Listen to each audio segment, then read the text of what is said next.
Students, स्वागत है आपका आपके अपने ही चैनल सुनीता मिक्सिंग ब्लॉग में। और कैसे हैं आप सारे? होप दैट आप सभी जो हैं वो अच्छे से होंगे अपने घरों में और आपकी जो पढ़ाई है अच्छे से चल रही होगी, लेसन प्लान अच्छे से बन रहे होंगे। तो आज का जो ये मैक्रो लेसन प्लान है ये रहेगा हमारा 13th, ठीक है, 13वां लेसन प्लान है। इससे पहले हम 12 लेसन प्लान जो है वो पढ़ चुके हैं, चैनल पे अपलोड कर दिए गए हैं, तो आप वहाँ से जो है वो लेसन प्लान बना सकते हैं। और अगर आप बना ले रहे हैं लेसन प्लान को, सब्सक्राइब ज़रूर करिए, चैनल को लाइक ज़रूर करिए, वो बिल्कुल फ्री है। और अगर आपको क्वेश्चन पेपर चाहिए तो मुझे आप कमेंट बॉक्स में बता दीजिएगा, मैं कमेंट बॉक्स में आपको क्वेश्चन पेपर जो है वो प्रोवाइड करवा दूँगी। तो इसके लिए आप बेल आइकन को ज़रूर प्रेस करिएगा ताकि जब मैं क्वेश्चन पेपर के बारे में डिस्कस करूं तो वो आपको पहले नोटिफिकेशन आ जाए। तो आज का ये जो लेसन प्लान है वो रहेगा हमारा सामाजिक विषय के ऊपर। उपविषय हमारा रहेगा खाद्य सुरक्षा। कक्षा 8वीं का है ये और समय रहेगा 30 से 35 मिनट। अपनी परिवेशिका का नाम लिख देना है। बाकी ये अनुदेशनात्मक उद्देश्य आप पोज करके वीडियो को लिख लीजिएगा, ये मैं बोल नहीं रही हूँ, बाकी का मैं सारा बोलूँगी, बाकी ये आप पोज करके लिख लीजिएगा। चैनल को सब्सक्राइब जरूर करिएगा क्योंकि लेसन प्लान बनाने में बहुत मेहनत लगती है और बोल बोल के जो है वो आपको लिखवाया जाता है। जो चीज़ नहीं समझ आती है वो आप बोल के भी सुन के भी लिख सकते हो। तो इस तरह से। और यहाँ से स्टार्ट होता है हमारा लेसन प्लान। विषय वस्तु छात्र अध्यापिका या छात्र अध्यापक क्रियाकलाप का कॉलम बनाएंगे। छात्र क्रियाकलाप कॉलम, श्यामपट लेखन या फिर चौक बोर्ड कार्यों का कॉलम बनाएंगे। और हमेशा की जैसे आप अच्छे से ये चीज़ करेंगे। विषय वस्तु में खाद्य सुरक्षा का अर्थ लिखेंगे और साथ में ब्लैक बोर्ड पे डाल देंगे खाद्य सुरक्षा का अर्थ। खाद्य सुरक्षा का अर्थ है कि सभी लोगों के लिए सदैव भोजन की आवश्यकता पहुंचे और उसे प्राप्त करने की पहुंच रखना। भोजन की आवश्यकता, कॉमा लगाएंगे, पहुंच, यहाँ पे आवश्यकता के आगे कॉमा, पहुंच और उसे प्राप्त करने की पहुंच रखना। खाद्य सुरक्षा खाद्य सार्वजनिक सतकोह और खाद्य सुरक्षा के लिए खतरे की स्थिति में संसार द्वारा कार्यवाही पर निर्भर करती है। अब छात्र ध्यानपूर्वक सुनेंगे। नेक्स्ट विषय वस्तु आप डालेंगे खाद्य सुरक्षा क्या है। तो खाद्य सुरक्षा भोजन की उपलब्धता से संबंधित है जिनके द्वारा विभिन्न खाद्य समस्याओं से किया जाता है।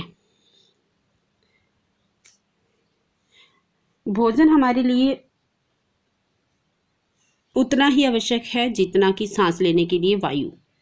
खाद्य सुरक्षा क्या है ये आप ब्लैक बोर्ड पे भी डाल देंगे। नेक्स्ट आप खाद्य सुरक्षा के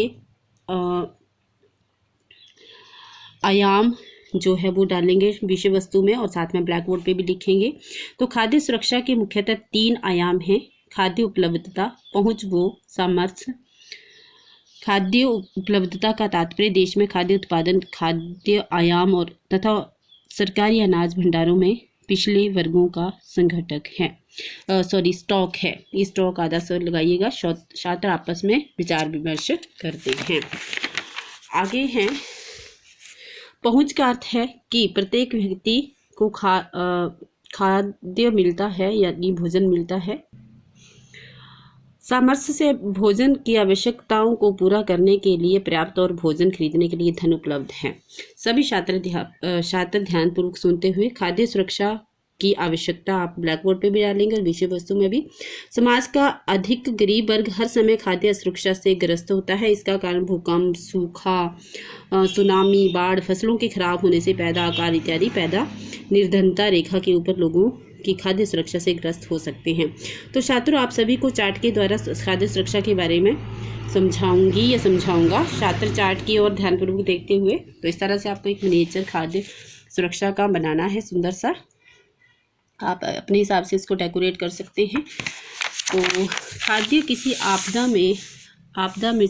के समय खाद्य सुरक्षा अधिक प्रभावित होती है। प्राकृतिक आपदा के समय कुल उपज में गिरावट आती है। इसमें प्रभावित क्षेत्र की खाद्य की कमी हो जाती है। छात्र ध्यानपूर्वक सुनेंगे। और नेक्स्ट जो आप डालेंगे खाद्य असुरक्षित कौन है, ठीक है। तो ये आप ब्लैक बोर्ड पे भी और विषय वस्तु में भी डालेंगे। खाद्य असुरक्षित पोषण की दृष्टि से असुरक्षित है भूमिहीन, भूमि में छोटे टुकड़े, कामगार, अनुसूचित जाति, अनुसूचित जनजाति, पिछड़ा वर्ग आदि इसके अंतर्गत आते हैं। नेक्स्ट विषय वस्तु में आप डालेंगे भारत में खाद्य सुरक्षा, और ब्लैक बोर्ड पे भी। छात्रों, आप जानते हैं कि 70% के दशक में हरित क्रांति के वो भारत में मौसमी अकाल नहीं पहुंचता। देश भर में उपजाई जाने वाली विविध फसलों आदि के कारण भारत निर्भर बन गया है। खाद्य सुरक्षा में 2 घटक हैं, बफर स्टॉक, सार्वजनिक वितरण। तो बफर स्टॉक क्या है, इसी को विषय वस्तु में लिखेंगे और साथ में आप इस पे ब्लैक बोर्ड पे लिखेंगे। सार्वजनिक वितरण प्रकार की कीमतों पर खाद्य उपलब्ध करवाना आदि। छात्र ध्यान पूर्वक सुनेंगे और सार्वजनिक वितरण आप विषय वस्तु में डालेंगे और साथ में ब्लैक बोर्ड पे भी डालेंगे। तो सार्वजनिक वितरण प्रणाली में सरकार विनिमय किराना दुकानों के माध्यम से समाज के गरीब वर्गों में वितरण करती है, जिसके लिए राशन, दोबारा से पढ़ रही हूँ मैं इसको। सार्वजनिक वितरण प्रणाली में सरकार विनिमय राशन दुकानों के माध्यम से समाज के गरीब वर्गों को राशन वितरण करती है, ठीक है, वर्गों में वितरण करती है, जिसके लिए राशन कार्ड आदि की व्यवस्था की गई। तो ये होगा। आप किसी का नाम लेंगे कि आप बताओ खाद्य सुरक्षा का अर्थ क्या है, तो बच्चा बताएगा खाद्य सुरक्षा का अर्थ है सभी लोगों के लिए भोजन की आवश्यकता, पहुंच और उसे प्राप्त करने की पहुंच रखना। खाद्य सुरक्षा खाद्य सार्वजनिक स्थिति में सरकार द्वारा कार्यवाही पर निर्भर करती है। तो आप उसको इनकरेज करेंगे, शाबाश बैठ जाओ। तो छात्राध्यापक विद्यार्थी के उत्तर को श्यामपट्ट पर लिखते हुए, तो सारा उत्तर ये जो बोला है वो सारा लिख देंगे। सभी छात्र श्यामपट्ट पर लिखे उत्तर को ध्यानपूर्वक पाठ्य पुस्तक पर नोट करेंगे। इस प्रकार खाद्य सुरक्षा का अर्थ सभी लोगों के लिए भोजन की आवश्यकता, पहुंच और उसे प्राप्त करने की पहुंच रखना खाद्य सुरक्षा की स्थिति में सरकार द्वारा कार्यवाही पर निर्भर करती है। तो छात्रों, आज खाद्य सुरक्षा के बारे में पढ़ा, आप सभी को समझ आया। तो बच्चे कहेंगे जी अध्यापिका जी, और बाकी का ये जो मूल्यांकन है पुनरावृत्ति आप खुद लिखिएगा पॉज करके। चैनल को सब्सक्राइब जरूर करिए ऐसी ही नई लेसन प्लान बनाने के लिए। तो मैं मिलती हूँ आपके साथ एक नई वीडियो में नई लेसन प्लान के साथ। तब तक के लिए God bless you to all.